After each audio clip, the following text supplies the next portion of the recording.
துபாயிலிருந்து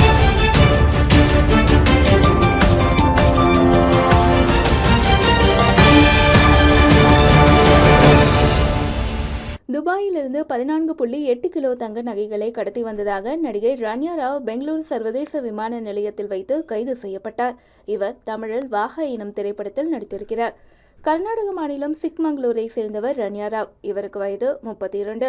இவர் கன்னடம், தமிழ், தெலுங்கு உள்ளிட்ட மொழிகளில் படங்களில் நடித்துள்ளார். தமிழில் நடிகர் விக்ரமுடன் வாகா எனும் திரைப்படத்தில் நடித்திருக்கிறார். இந்த நிலையில் இவர் கடந்த 2 தினங்களுக்கு முன்பு துபாயிலிருந்து பெங்களூருவுக்கு எமிரேட்ஸ் விமானத்தில் வந்தார். அவர் அனுமதிக்கப்பட்ட அளவை காட்டிலும் தங்க நகைகளை அணிந்திருந்தார். இதனால் சந்தேகமடைந்த சுங்கத்துறை அதிகாரிகள் அவரது உடைமைகளை சோதனை செய்தனர். அப்போது 25 தங்கக்கட்டிகள் இருந்தன. இவை 14.8 கிலோ எடை கொண்டவை ஆகும்.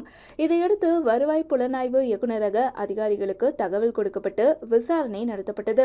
தான் டிஜிபி அந்தஸ்தில் இருக்கும் IPS அதிகாரியின் மகள் என்றும் பெங்களூர் மாநகர போலீசார் என்னை வீட்டுக்கு அழைத்து செல்வார்கள் என்றும் ரன்யா தெரிவித்திருந்தார்.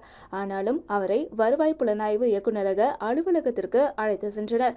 அப்போது நிகழ்த்தப்பட்ட விசாரணையில் ரன்யா ராவ் கடந்த 15 நாட்களில் 4 முறை துபாய்க்கு சென்று திரும்பியது தெரியவந்தது. ஒவ்வொரு முறையும் தங்கம் கடத்தி வந்ததாகவும் அதிகாரிகள் கண்டறிந்தனர்.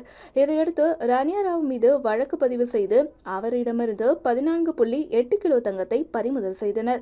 இதையடுத்து அவரை நேற்றைய தினம் பெங்களூரு சிறப்பு நீதிமன்றத்தில் ஆஜர்படுத்தியதில் 3 நாட்கள் காவலில் எடுத்து விசாரணை நடத்தி வருகிறார்கள்.